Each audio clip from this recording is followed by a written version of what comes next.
Hello friends, आज हम पढ़ेंगे Coulomb's law in vector form.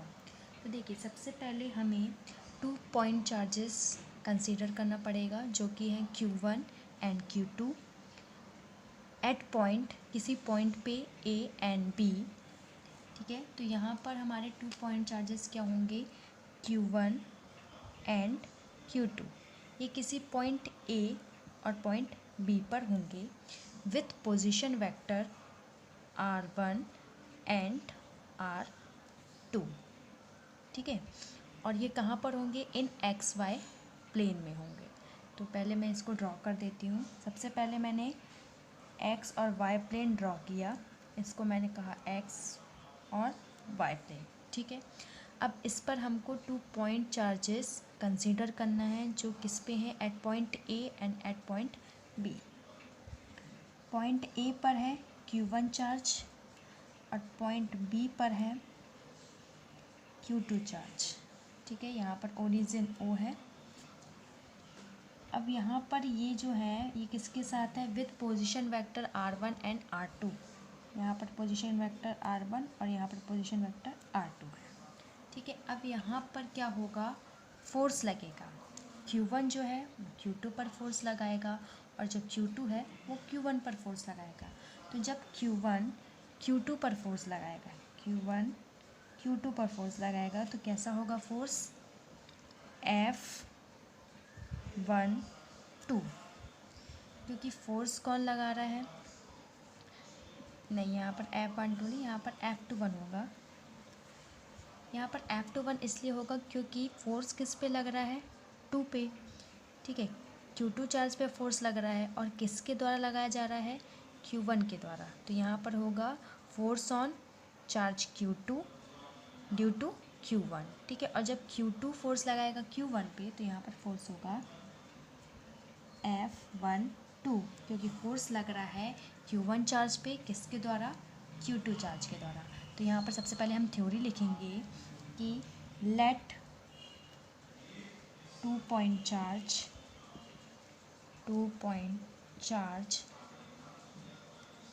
Q1 and Q2 are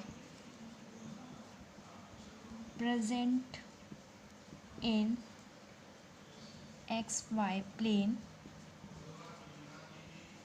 at point A and B with position vector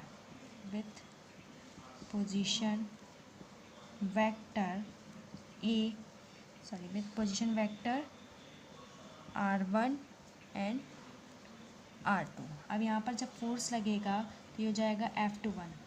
F21 क्यों हुआ, क्योंकि F21 B the force on charge, किस पर लग रहा है, Q2 पर, किसके कारण, ड्यू टू Q1 के कारण। सिमिलरली जब फोर्स लगाया जाएगा Q2 के द्वारा Q1 पर, तो ये क्या हो जाएगा, F12 be the force on charge Q1 due to Q2। ठीक है, ये आपको इतनी थ्योरी लिखनी है आगे समझ में कि हमने क्या किया। 2 पॉइंट चार्जेस कंसिडर किए, Q1 Q2 किस पॉइंट पे, A और B पे, with position vector R1 and R2, लेकिन XY प्लेन पे हुआ है ये। ठीक है, फिर फोर्स लगेगा, तो जब Q1 Q2 पर फोर्स लगाएगा तो होगा F21, क्योंकि फोर्स किस पर लग रहा है, चार्ज Q2 पर फोर्स लग रहा है Q1 के द्वारा। उसी तरह दूसरा फोर्स होगा Q2 जब लगाएगा Q1 पर, तो ये हो जाएगा F12, क्योंकि फोर्स किस पर लगेगा, जब तब फोर्स लगेगा चार्ज Q1 पे, किसके कारण, Q2 पे। तो ये अपनी थ्योरी अपने कंप्लीट कर, थ्योरी हमने कंप्लीट कर ली। अब हमको यहाँ पर वेक्टर फॉर्म को कैलकुलेट करना है। तो सबसे पहले हम यहाँ पर लिखेंगे, नाउ वी कैलकुलेट फोर्स। सबसे पहले हम कैलकुलेट करेंगे F21 किसमें, इन वेक्टर फॉर्म में। ठीक है, अब ये फोर्स तो हमने निकाल लिया, अब हमको इनको कैलकुलेट करना है वेक्टर फॉर्म में। ठीक है, चलिए हम इसको कैलकुलेट करते हैं वेक्टर फॉर्म में। ये हो जाएगा 1/4πε0 Q1 डॉट Q2, यानी Q1 चार्ज और Q2 चार्ज। अब देखिए यहाँ पर ये जो F21 है, ठीक है, F21 है। अब F21 के बीच में A और B है, उसका जो डिस्टेंस है वो भी लिया जाएगा। यहाँ अपन ने डायग्राम में देखा था कि हमने यहाँ पर पॉइंट लिया था, जो Q1 था वो पॉइंट A पे था और ये जो Q2 था वो पॉइंट B पे था। अब इसमें जो A और B है इसका डिस्टेंस भी लिया जाएगा, ये डिस्टेंस भी लिया जाएगा अपन, क्योंकि ये पॉइंट A पे और पॉइंट B पे, तो इनका डिस्टेंस भी लिया जाएगा, ठीक है। तो जब इनका डिस्टेंस लेंगे तो इनका डिस्टेंस क्या होगा, इनका डिस्टेंस होगा, यहाँ लिख देती हूँ, इसका डिस्टेंस होगा R12। R12 क्यों होगा, क्योंकि जो फोर्स लग रहा है, फोर्स Q2 पर लग रहा है, किसके द्वारा, Q1 के द्वारा, यानी यहाँ से आ रहा है, A से B में आ रहा है ना, तो उसका जो डिस्टेंस होगा वो भी क्या होगा, R12। तो यहाँ पर हम क्या लिख देंगे, F21 equal to 1/4πε0 Q1 dot Q2 और मैग्नीट्यूड R12 का स्क्वायर हो जाएगा, ठीक है। A से B है, डिस्टेंस क्या है, A से B, तो मतलब पॉइंट है A और B, मतलब चार्ज जो आ रहा है वो Q1 से Q2 आ रहा है, तो डिस्टेंस क्या होगी, 1 से R12 होगी डिस्टेंस, ठीक है। तो अब यहाँ पर ध्यान देने वाली बात ये है कि ये जो F12 है, ये जो F21 दिया हुआ है, ये किस फॉर्म में है, ये जो है वो स्केलर फॉर्म में है। यहाँ पर ये जो F21 है ये स्केलर फॉर्म में है, और ये जो है वो किस फॉर्म में है, वेक्टर फॉर्म में है, ठीक है। तो अब हमें क्या करना पड़ेगा, इसके लिए हमें डायरेक्शन देनी पड़ेगी, क्योंकि ये स्केलर फॉर्म में है और ये वेक्टर फॉर्म में है, ठीक है। और वेक्टर और स्केलर क्या नहीं हो सकते, इक्वल नहीं हो सकते। इसके लिए हमको क्या देनी पड़ेगी, इसके लिए हमें स्केलर डायरेक्शन देनी पड़ेगी, ठीक है। तो डायरेक्शन देने के लिए हमको क्या यूज़ करना पड़ेगा, यूनिट वेक्टर, ठीक है। डायरेक्शन देने के लिए हमको क्या यूज़ करना पड़ेगा, यूनिट वेक्टर। अब क्या मैंने क्या बताया कि वहाँ पर मैंने बताया F21 और उसके बराबर में जो था, F21 क्या था, स्केलर, और वो था वेक्टर, तो ये इक्वल नहीं हो सकते, इसलिए हमें स्केलर डायरेक्शन देनी पड़ेगी। स्केलर डायरेक्शन देने के लिए हम क्या यूज़ करेंगे, यूनिट वेक्टर, ठीक है।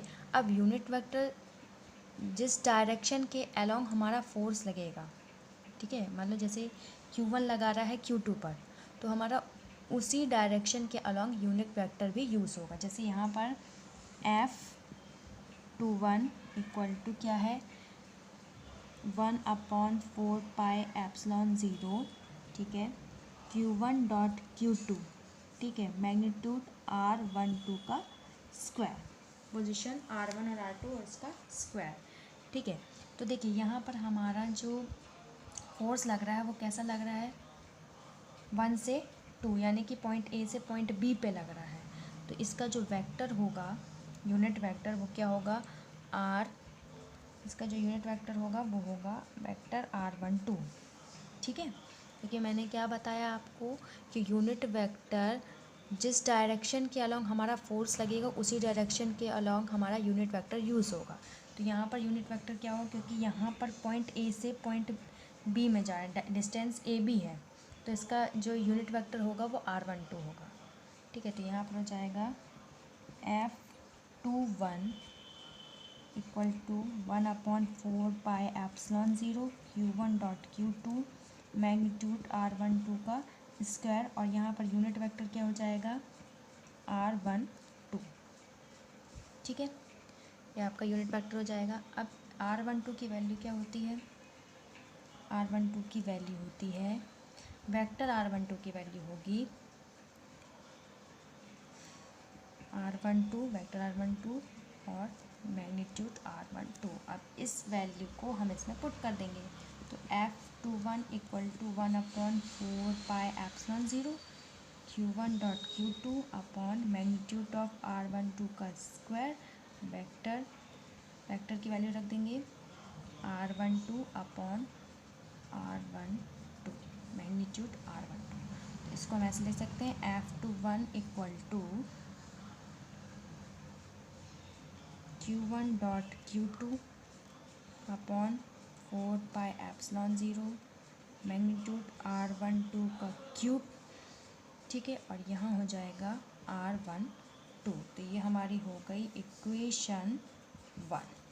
देखिए अब यहाँ पर हमने F21 की वैल्यू, F21 में हमने क्या करा, F21 को कैलकुलेट करके उसको वेक्टर फॉर्म में कैलकुलेट कर लिया है ना। F21 को वेक्टर फॉर्म में अपन ने कैलकुलेट कर लिया।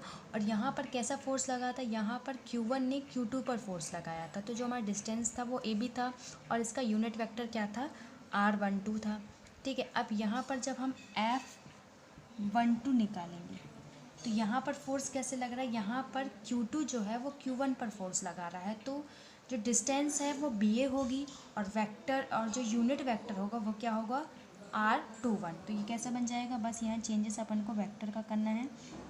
Q1 Q2 4πε0, यहाँ हो जाएगा मैग्नीट्यूड ऑफ R21 का क्यूब डॉट R21, ठीक है, इक्वेशन 2।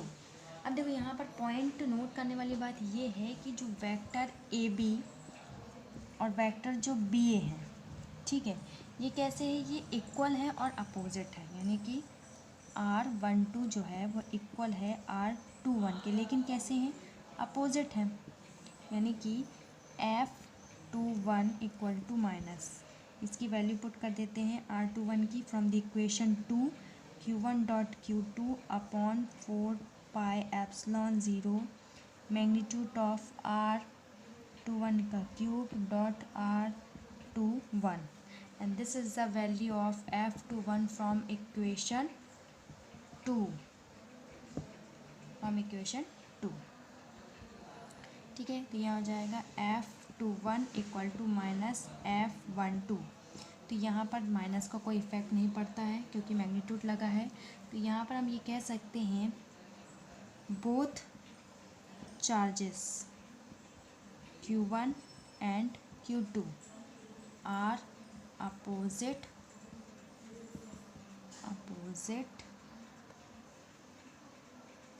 नहीं, both charges Q1 and Q2 are applied force each other, ठीक है, each other but opposite and equal, opposite and equal, ठीक है।